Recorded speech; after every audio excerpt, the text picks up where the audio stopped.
পেকুয়ার ভাইয়েরা, তোমরা আজকে ইতিহাস গড়েছ। পেকুয়াবাসীর পক্ষ থেকে, জনস্রোতের পক্ষ থেকে আমাদের কাউকে যেমন আছেন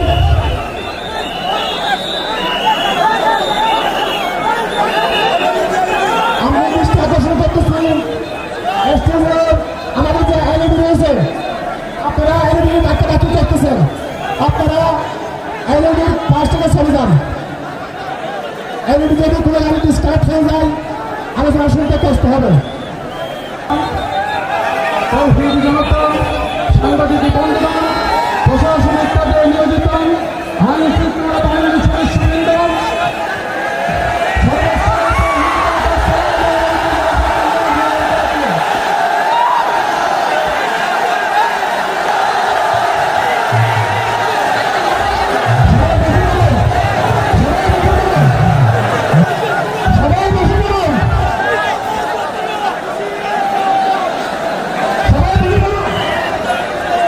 আসসালামু আলাইকুম ওয়া রাহমাতুল্লাহি ওয়া বারাকাতুহু। অন্যরা কেনাসন বেগুন গমাসন নে হর্ষবাজারের বেগুন চলি আসছেন পাল্লার। আল্লাহু আকবার, আল্লাহু আকবার, আল্লাহু আকবার কাবীরা। প্রিয় ভাইয়েরা, আপনারা সবাই ভালো আছেন? সবাই ভালো আছেন? আপনারা অনেক কষ্ট হয়েছে আপনাদের, আমি জানি। আর অল্প সময় একটু কষ্ট দিব। সকাল 10টা থেকে রাত 10টা পর্যন্ত 12 ঘন্টার একটা প্রোগ্রাম।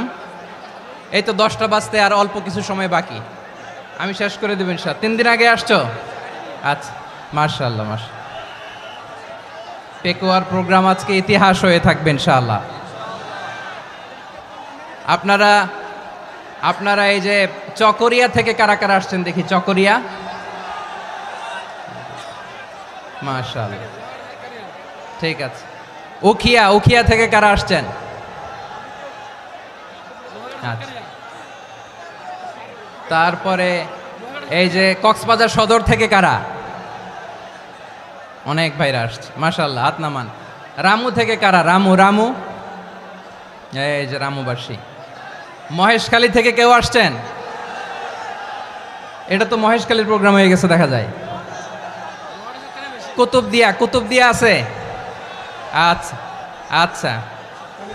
ঈদগাঁও থেকে কেউ আসছেন? ওর ঈদগাঁও থেকেও আসছে, আল্লাহু আকবার। আচ্ছা, পেকুয়া থেকে কারা কারা দেখি?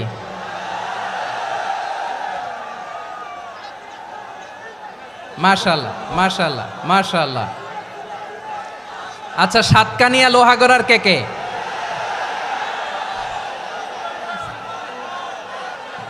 মাশাআল্লাহ, বারাকাল্লাহু ফিক। তো তোমাদের সাথে ভালোবাসা বিনিময় করতে করতেই তো আমার সময় চলে যাবে। হ্যাঁ, আল্লাহু আকবার। আল্লাহ আমার ভাইদেরকে কবুল করুক। তার মানে বোঝা গেল মন্তব্য করে গন্তব্য ঠেকানো যায় নাই। সব আল্লাহ তাআলার মেহেরবানি, আলহামদুলিল্লাহ পড়ি সবাই। চট্টগ্রাম শহর থেকে কারা আসছেন দেখি?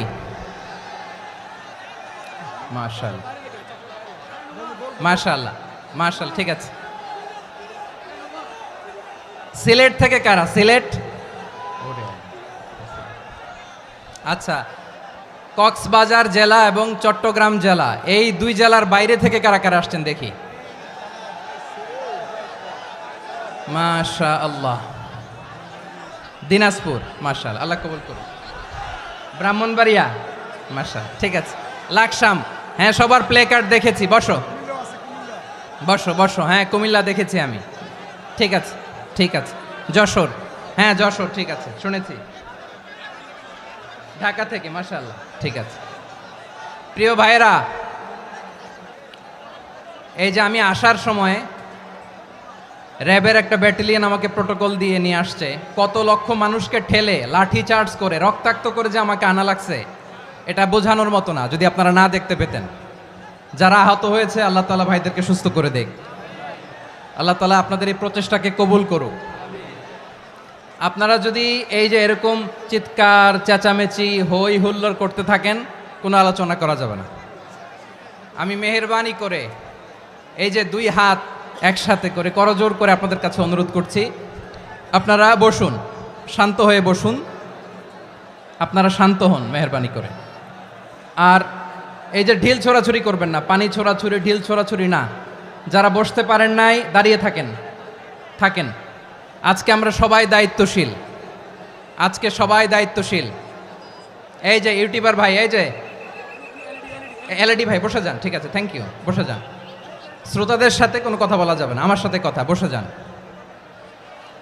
আমি অনুরোধ করব আমার প্রিয় ইউটিউবার ভাইরা, ফ্রেম ঠিক হলে ফোকাস হলে বসে যান, ঠিক আছে, ঠিক আছে। পেকোয়ার ভাইরা, তোমরা আজকে ইতিহাস গড়েছ। আমি অনুরোধ করব অল্প কয়েকটা মিনিট একটু নীরবতা বজায় রাখতে হবে। আমি কয়েকটা বার্তা তোমাদের সাথে শেয়ার করে আজকে আমরা বিদায় নেব ইনশাআল্লাহ। সকাল 10টা থেকে অনেক আলোচনা হয়েছে, অনেক, এত আলোচনার দরকার হয় না। গুরুত্বপূর্ণ দুই একটা কথা, কোরআনের কয়েকটা বার্তা শেয়ার করতে পারলেই যথেষ্ট।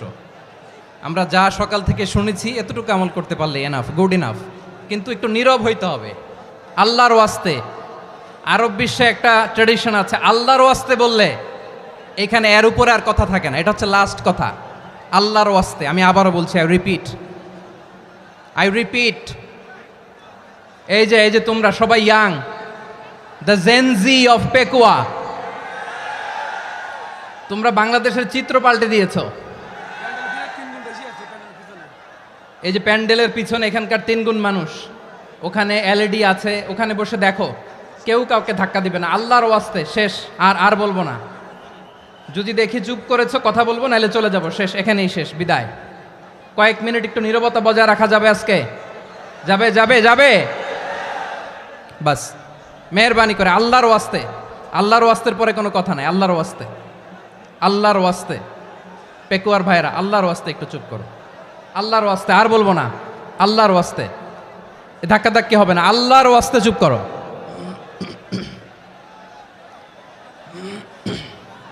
জি, আমরা শুরু করছি।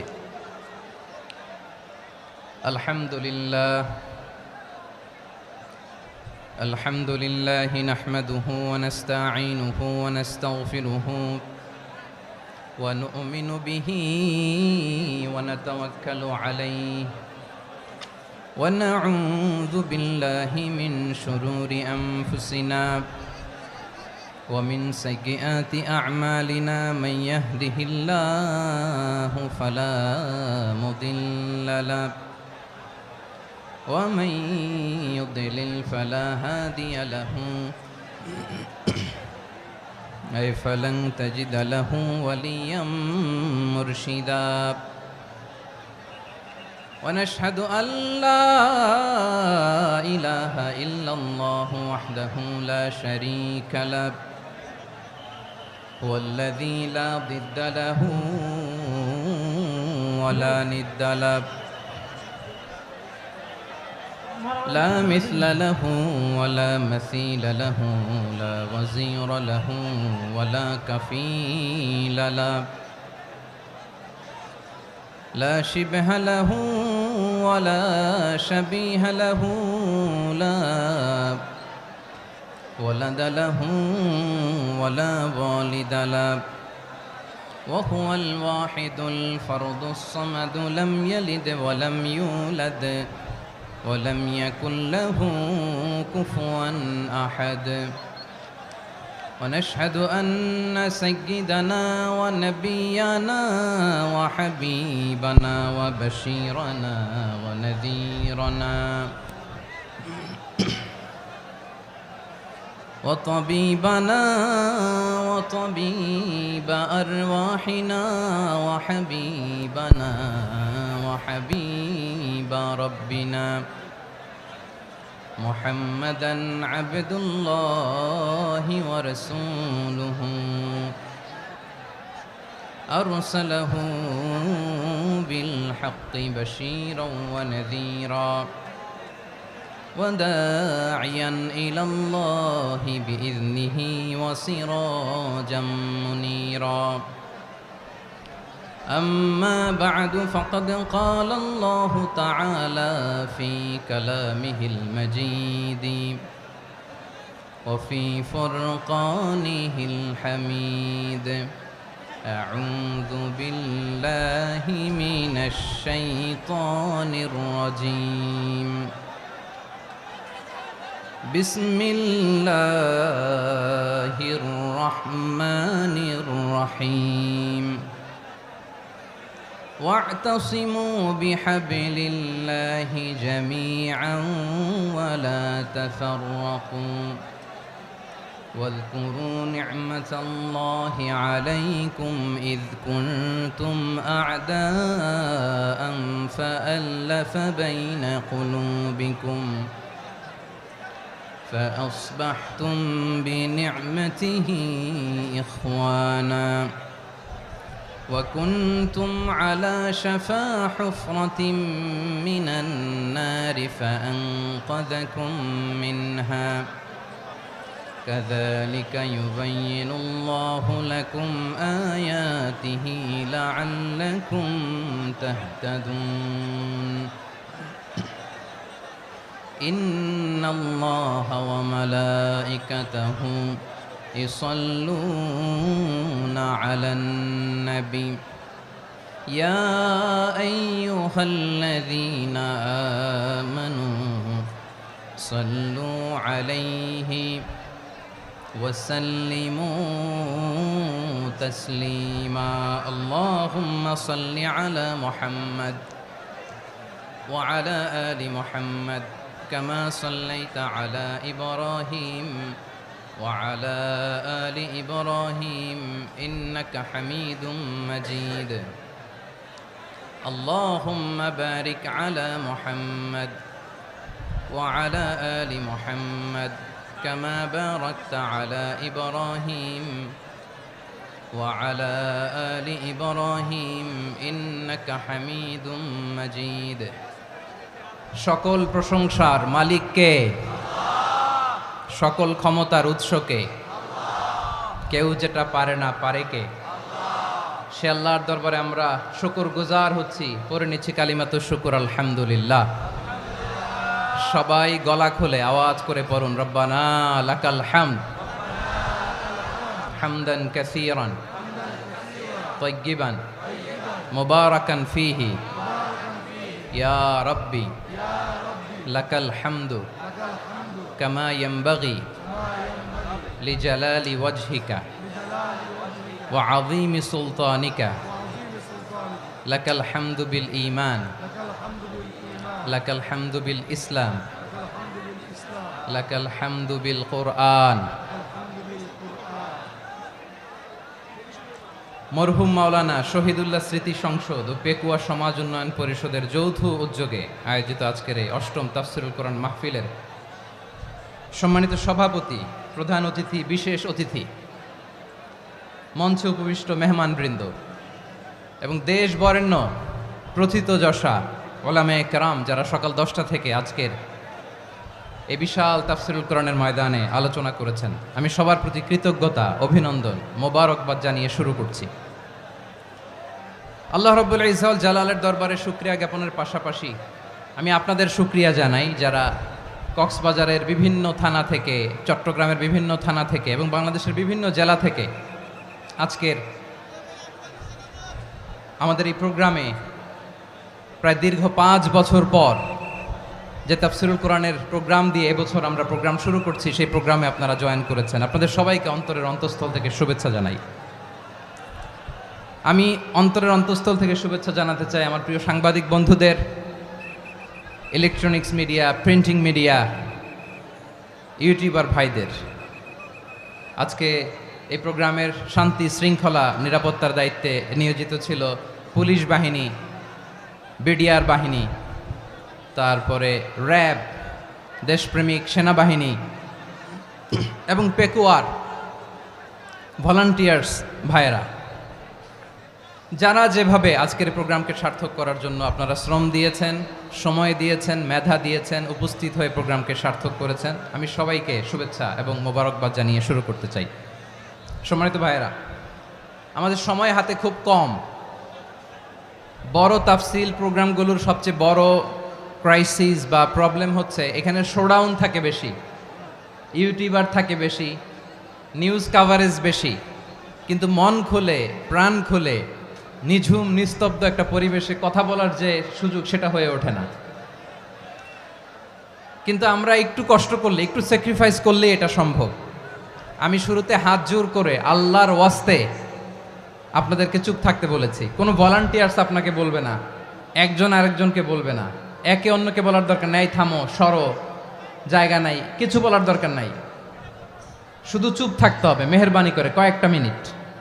আল্লাহর ওয়াস্তে যদি মেহেরবানি করে চুপ থাকতে পারেন, কয়েকটা কথা শেয়ার করবো ইনশাআল্লাহ। এইদিকে চুপ হয়ে গেছে মাশাআল্লাহ, এই দিকটাতেও আল্লাহর ওয়াস্তে ধাক্কা ধাক্কি জায়গা না হলে পেছনে চলে যাও, আমাকে দেখা লাগবে জরুরি না তো, এলইডি আছে ওখানেও দেখা যাবে, ওখানে চলে যাও। ধাক্কা ধাক্কি করে ঘেমে ঘরমাক্ত হয়ে কি একটা কঠিন অবস্থা। শীতের সিজন মনে হয়, আমি তো ঘামতেছি, ফ্যানটা বাড়াই দিতে হবে, ঘামতেছি টোটালি। র্যাবের ভাইয়েরা কি পরিমাণে কষ্ট স্বীকার করেছে আমাকে এখানে উঠাতে, যে এটা বলে বোঝানোর মতো না। তো আমাদের দেশের ভাইয়েরা ইমোশনাল, আবেগী, অনেক আবেগ দিয়ে অনেক কিছু আমরা হারাই, ভুল করি, আমরা বুঝি না, লং রানে আমরা চিন্তা করতে পারি না। একটা নিঝুম নিস্তব্ধ পরিবেশ যদি দেয়া যেত, কথা বলতে পারতাম, লক্ষ লক্ষ কোটি কোটি মানুষ, সারা পৃথিবীর মানুষ এটা শুনতো, মানুষের মন মস্তিষ্ক চিন্তা মননে পরিবর্তন আসতো। কিন্তু ধাক্কা ধাক্কি করে আসতে আসতে আমাদের মাইন্ড ডিস্টার্ব হয়ে যায়। কিছু বুলেট পয়েন্ট সাজিয়ে নিয়ে আসছে, যেটা বলবো এটা ব্রেন থেকে হারিয়ে যায়, আর মনে রাখতে পারি না। জান নিয়েই তো টানাটানি, আমি মনে রাখবো কি, জান নিয়ে টানাটানি। তো যদি আমরা প্রতিটা বড় বড় পাবলিক ইভেন্টে যদি এরকম করি, আমাদের পক্ষে কি আর ময়দানে কথা বলা সম্ভব হবে? বাধ্য হয়ে পরে ফেসবুকে ঘোষণা দিব যে আমি আর তাফসির মাহফিলে নাই, আমি মসজিদের হালাকা করব, 20 জন নিয়ে আমি দাওয়াতি কাজ করব, যথেষ্ট, গুড ইনাফ। এটাই আপনারা চান নাকি? এটাই চান? তো একটু মেহরবানি করে চুপ করা যাবে না, জায়গা না হলে পেছনে চলে যান, কিন্তু যারা থাকবেন চুপচাপ, আওয়াজ করা যাবে না। আল্লাহর ওয়াস্তে, আল্লাহর ওয়াস্তে অনুরোধ করার পরে যদি এটা ভায়োলেট করেন, জবাব দিতে হবে আল্লাহর কাছে, খবরদার, আল্লাহর ওয়াস্তে বলেছি। আওয়াজ করা যাবে না ভাইয়েরা, এভাবে আলোচনা করা যায় না, মেহরবানি করে আওয়াজ করবেন না। আমার দিকে তাকান। আজকে যে টপিকটা নিয়ে আমি আপনাদের সামনে কথা বলবো সেটা হচ্ছে আমাদের ধর্মীয় জীবনে, সামাজিক জীবনে, রাষ্ট্রীয় জীবনে ঐক্যবদ্ধ থাকার গুরুত্ব। The importance of unity in our life. আমরা ঐক্যবদ্ধ থাকতে চাই কি চাই না? এই আপনাদের গলার আওয়াজ। আমরা ঐক্যবদ্ধ জীবনযাপন করতে চাই কি চাই না? চাই। ঐক্যের কোনো বিকল্প নাই। গত 50 বছর তো দেখেছি এই ডিসইউনিটি, অনৈক্য, বিভেদ, বিচ্ছিন্নতা আমাদেরকে কোথায় নিয়ে গিয়েছে। এই যে দেখেন, কিছুদিন আগে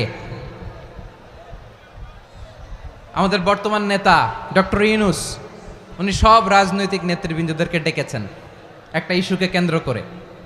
তার মানে গোটা বাংলাদেশ এক হয়ে গিয়েছে। আমরা সবাই উদ্বেলিত হয়েছে, উচ্ছ্বসিত হয়েছে, ঠিক কিনা বলেন? রাজনৈতিক নেতাদেরকে ডেকেছেন উনি, আমরা এক হয়েছি।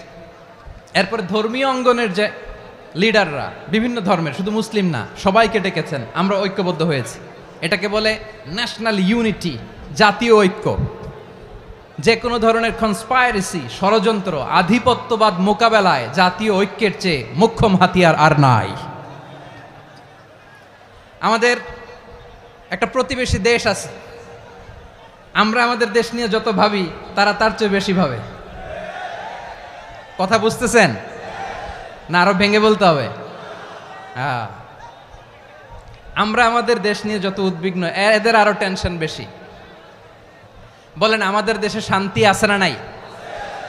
আমরা হিন্দু মুসলিমে কখনো দাঙ্গা লাগে? আসতে বলেন, কেন লাগে? ওদের পূজা পার্বণে আমাদের মাদ্রাসার ছেলেরা যে পাহারা দেয়, চিল্লায় বলেন ঠিক কিনা? আমাদের তাফসির মাহফিলের সময় ওরা ডিস্টার্ব করেন, ঢোল বাজায় না। ওদের পূজা পার্বণের সময় আমাদের তাফসির মাহফিলের ডেট হলে আমরা চেঞ্জ করে দেই। সুবহানাল্লাহ, কি সাম্প্রদায়িক সম্প্রীতির রোল মডেল। আর ওই বাংলাদেশের ব্যাপারে তারা অনেক ডিসইনফরমেশন ছড়াচ্ছিল। ভারতের অনেকগুলো গণমাধ্যম, আমি জেনারেলাইজ করব না, আমাদের প্রতিবেশী দেশের সব গণমাধ্যমকে আমি দোষ দিতে চাই না, অনেকগুলো গণমাধ্যম তারা ডিস ইনফরমেশন শেয়ার করেছে। ডিস ইনফরমেশন আর মিস ইনফরমেশনের পার্থক্য আছে। মিস ইনফরমেশন না জেনে ভুল বুঝে একটা মিথ্যা বা ভুল তথ্য ছড়িয়ে দেয়া, এটার ক্ষমা আছে, এটার কি আছে। আর ডিস ইনফরমেশন মানে ইচ্ছা করে, প্ল্যান করে, ম্যাপ করে, ছক এঁকে মিথ্যা, গুজব, রটনা সোশ্যাল মিডিয়ায় ছড়ানো, এটার ক্ষমা আছে? আওয়াজ করে বলেন, ক্ষমা আছে? ভারতের কিছু গণমাধ্যম তাই করেছে, আমরা ব্যথিত হয়েছি, আমাদের হৃদয়ে রক্তক্ষরণ হয়েছে। আমাদের প্রতিবেশী দেশকে বলতে চাই, আমাদের দেশ নিয়ে আপনাদের ভাবার দরকার নাই, নিজের চরকায় তেল দেন, নিজের দেশ নিয়ে ভাবেন।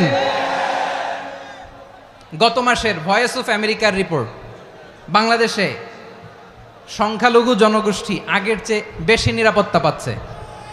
Report voice of America, Muslim report নাকি, মুসলিম জরিপ ভয়েস অফ আমেরিকা, কথা বুঝে নাই বোধহয়। ভয়েস অফ আমেরিকা কি আমাদের রিপোর্ট? না, ভয়েস অফ আমেরিকার জরিপ, বাংলাদেশের সংখ্যালঘু জনগোষ্ঠী আগের চেয়ে ভালো নিরাপত্তা পাচ্ছে। শুধু এখানেই শেষ না, মাইক্রোসফটের একটা জরিপ শোনায় আপনাদেরকে। তারা সারা পৃথিবীতে গুজব, ভুয়া আর মিথ্যা নিউজ ছড়ানোতে কোন দেশ সেরা একটা রিপোর্ট করেছে, এর মধ্যে 1 নম্বরে এসেছে ভারতের নাম। মাইক্রোসফট তো মুসলমানরা চালায় না, কথা বোঝে নাই বোধহয়। প্রতিবেশী দেশকে বলবো, আপনারা নিজের চরকায় তেল দেন, আপনারাও শান্তিতে থাকেন, আমাদেরকেও শান্তিতে থাকতে দেন। সব চেঞ্জ করা যায়, প্রতিবেশী চেঞ্জ করা যায় না। আমাদের ল্যান্ড তাদের ল্যান্ড, পাশাপাশি। আমরা চাই তারাও সুখে থাক, আমরাও সুখে থাকি, ঠিক কিনা? কিন্তু প্রতিবেশী হলে বন্ধুত্বপূর্ণ আচরণ করতে হয়। প্রতিবেশী যদি বন্ধু না হয়ে প্রভু হতে চায়, এরকম দানব প্রতিবেশী কেউ চায় না। ভারত যদি বন্ধুত্ব উপহার দেয়, আমরাও বন্ধুত্ব দিব, কি বলেন? তারা যদি বন্ধু সুলভ আচরণ করে, আমরাও বন্ধুত্ব উপহার দেব। কারণ আমাদের পররাষ্ট্র নীতি হচ্ছে সবার সাথে বন্ধুত্ব, কারোর সাথে বৈরিতা নয়। আলহামদুলিল্লাহ বলেন, কত চমৎকার পলিসি আমাদের। আমরা নির্বিবাদী, আমরা বাংলাদেশিরা শান্তিকামী, we are proud of that. এজন্য আমরা গর্ববোধ করি। আমাদের পররাষ্ট্র নীতি সবার সাথে বন্ধুত্ব, কারোর সাথে শত্রুতা নয়। তাই প্রতিবেশী দেশকে বলবো, আমার ভাইয়েরা, আপনারাও আমাদের ভাই, বন্ধুত্ব দিলে বন্ধুত্ব পাবেন। বন্ধুত্ব ইজ ওয়েলকাম, দাদাগিরি নয়। বন্ধুত্ব ওয়েলকাম, দাদাগিরি নয়, লাউড অ্যান্ড ক্লিয়ার। ভারত যদি বন্ধুত্ব দেখায়, বন্ধুত্ব পাবে। কিন্তু ভারত যদি বাংলাদেশে আধিপত্যবাদ বিস্তার করতে চায়, বাংলাদেশের 18 কোটি জনগণ সেটা রুখে দেবে। ভারত যদি গৌর গোবিন্দের ভূমিকায় নামতে চায়, দেশের 18 কোটি মুসলমান শাহজালালের ভূমিকায় নামবে।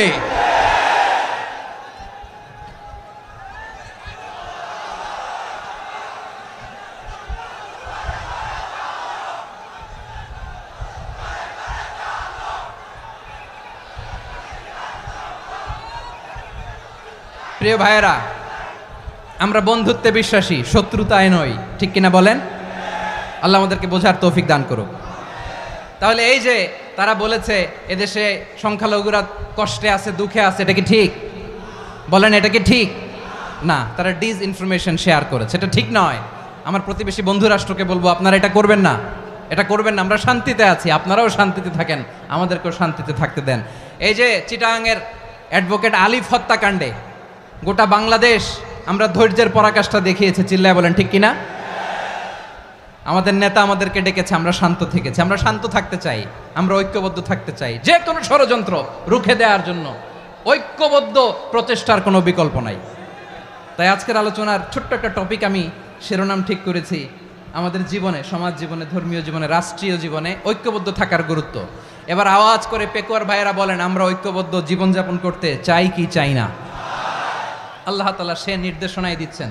আল্লাহ তাআলা ইরশাদ করছেন, ওয়া'তাসিমু বিহাবলিল্লাহি জামিআন ওয়া লা তাফাররাকু ওয়াযকুরু নি'মাতাল্লাহি আলাইকুম إذ كنتم أعداء فألف بين قلوبكم فأصبحتم بنعمته إخوانا وكنتم على شفا حفرة من النار فأنقذكم منها كذلك يبين الله لكم آياته لعلكم تهتدون الله أكبر পড়েন আল্লাহ বললেন ও গোলামেরা শোনো ওয়াতাসিমু বিহাবিলিল্লাহি জামিআ ও আমার গোলামেরা সবাই মিলে আল্লাহর রশিকে আঁকড়ে ধরো আল্লাহর রশি হলো ইসলাম আল্লাহর রশি হলো কোরআন আল্লাহ বললেন কোরআনকে আঁকড়ে ধরো ইসলামকে আঁকড়ে ধরো একা একা আঁকড়ে ধরলে চলবে না জামিয়া সবাই মিলে আঁকড়ে ধরো এই আদেশটা আমাদের জন্য দান করেছেন কে আল্লাহ তাআলার নির্দেশ ওয়াতাসিমু বিহাবলিল্লাহি জামিআ সবাই মিলে আল্লাহর রশিকে আঁকড়ে ধরো হাবলুল্লাহ মানে আল্লাহর রশি হাবলুল্লাহ মানে কি রশি এই হাবলুল্লাহ আল্লাহর রশি বা আল্লাহর রজ্জু দ্বারা উদ্দেশ্য হচ্ছে ইসলাম আল্লাহর রশি দ্বারা উদ্দেশ্য কি তাফসিরে অনেক ব্যাখ্যা এসেছে এই এরকম পরিস্থিতিতে তাফসিরের সূক্ষ্ম সূক্ষ্ম বিষয়গুলো আমরা শোনাতে চাই কিন্তু পরিবেশ হয়ে ওঠে না আল্লাহর রজ্জু বা আল্লাহর রশি দ্বারা উদ্দেশ্য হচ্ছে ইসলাম আল্লাহর রজ্জু বা আল্লাহর রশি দ্বারা উদ্দেশ্য হচ্ছে কোরআন কারণ কোরআন আমাদেরকে ঐক্যবদ্ধ করে ইসলাম আমাদেরকে ঐক্যবদ্ধ করে চিল্লায় বলেন ঠিক কিনা এজন্য আল্লাহ বললেন তোমরা আমার রশিকে আঁকড়ে ধরো বিচ্ছিন্ন হয়ে না আমার দেয়া নেয়ামতগুলো স্মরণ করো যখন তোমরা ছিলে শত্রু তোমাদের মধ্যে হৃদয়ে আমি আল্লাহ ভালোবাসা ঢেলে দিলাম ফলে তোমরা সবাই ভাই ভাই হয়ে গেলে তোমরা সবাই ছিলে জাহান্নামের কিনারায় জ্বলন্ত অগ্নিকাণ্ডের পাশে আমি আল্লাহ দয়া করে ঈমানের বদৌলতে তোমাদেরকে আগুন থেকে ফেরালাম আমি আল্লাহ দয়া করে তোমাদেরকে জান্নাতের পথ দেখিয়ে দিলাম সুবহানাল্লাহ পড়েন এমন পথ দেখালাম যেই পথ তোমাদেরকে জান্নাতে নিয়ে যাবে পথের দিশা তোমরা পাবে লাআল্লাকুম তাহতাদুন প্রিয় ভাইরা তাহলে আমাদের যে ঐক্যবদ্ধ থাকতে হবে এই নির্দেশটা কার নাকি মন মতো আমি বানায় বলতেছি আওয়াজ করে বলুন নির্দেশটা কার আল্লাহর তাহলে আমাদেরকে ঐক্যবদ্ধ জীবন যাপন করতে হবে প্রিয় ভাইরা ইসলাম আমাদেরকে ঐক্যবদ্ধ করে ইসলাম আমাদেরকে কি করে সংঘবদ্ধ করে ঐক্যবদ্ধ করে বিচ্ছিন্ন হওয়া যাবে না বিরোধ বিচ্ছিন্নতা মতানৈক্য এগুলো আমাদেরকে ধ্বংস করে আমাদেরকে দুর্বল করে আর আমাদের ঐক্যবদ্ধ প্রচেষ্টা আমাদেরকে বিজয়ের দিকে এক ধাপ এগিয়ে নেয় চিল্লায় বলেন ঠিক কিনা এজন্য আল্লাহ বললেন ওয়াতাসিমু বিহাবলিল্লাহি জামিআ তোমরা আল্লাহর রশিকে আঁকড়ে ধরো তোমরা ঐক্যবদ্ধ জীবন যাপন করো তোমরা বিচ্ছিন্ন হইও না বিচ্ছিন্ন হইলে লস ঐক্যবদ্ধ হলে সেখানে কল্যাণ আছে না নাই মাইকে কি সমস্যা হয়েছে কোনো হ্যাঁ এবার ঠিক আছে প্রিয় ভাইয়েরা শেষ করে দেই না তাইলে শেষ করে দিব তো গত 2 দিন আগে এসে বসে আছেন আর আমি আসার 20 মিনিটের মধ্যে উঠে যাচ্ছেন কেন আর সহ্য হচ্ছে না আর পারতেছেন না হ্যাঁ বসেন যাদের খুব জরুরত তাদেরকে বের হইতে দেন অনেকে সকাল থেকে বসে আছে ওয়াশরুমে যেতে হবে সারাদিন কিছু খায় নাই পাগলের মতো বসে আছে আমি জানি সব রিপোর্ট আছে আমার কাছে মেহেরবানি করে বিশৃঙ্খলা করবেন না আল্লাহর ওয়াস্তে যাদের কষ্ট হচ্ছে বের হয়ে যান আরো কয়েক মিনিট কথা বলে আমরা শেষ করব আল্লাহর ওয়াস্তে বলার পরেও এরকম বিশৃঙ্খলা করা মোটেও কাম্য নয় প্রিয় ভাইয়েরা আল্লাহর ওয়াস্তে এই শব্দটা কতবার ইউজ করেছি আমি আল্লাহর ওয়াস্তে আপনার বুক কাঁপে না হ্যাঁ ভয় হয় না আল্লাহর একটু থামেন মেহেরবানি করে এই তো হ্যাঁ মাশাআল্লাহ আল্লাহর ওয়াস্তে প্রিয় ভাইয়েরা ঐক্যবদ্ধ হতে হবে আমাদেরকে আদেশটা কার একটু আওয়াজ করবেন ঐক্যবদ্ধ জীবন যাপন করতে হবে আদেশটা কার আমাদের আগে যে সমস্ত জাতিগোষ্ঠী ধ্বংস হয়েছে বিভেদের কারণে হয়েছে বিশ্বনবী বলেন বুখারীর বর্ণনা ফা ইন্নামা আহলাকাল্লাযীনা মিন ক্বাবলিকুম কাসরাতু মাসাইলিহিম ওয়া ইখতিলাফুহুম আলা আমবিয়াইহিম তোমাদের আগে ইহুদি নাসারারা যারা ধ্বংস হয়েছে আমার গজবে উপনীত হয়েছে 2টা কারণ ছিল নাম্বার 1 কাসরাতু মাসাইলিহিম বেশি প্রশ্ন করত প্রয়োজনে অপ্রয়োজনে নবীরে প্রশ্ন করে আটকাইতে চাইতো এরকম ডাকাত ছিল তারা 2 নাম্বার কারণ ওয়াখতিলাফুহুম আলা আমবিয়াইহিম ইখতিলাফ করার কারণে বিভেদের কারণে পারস্পরিক বিরোধে জড়ানোর কারণে তারা ধ্বংস হয়েছে।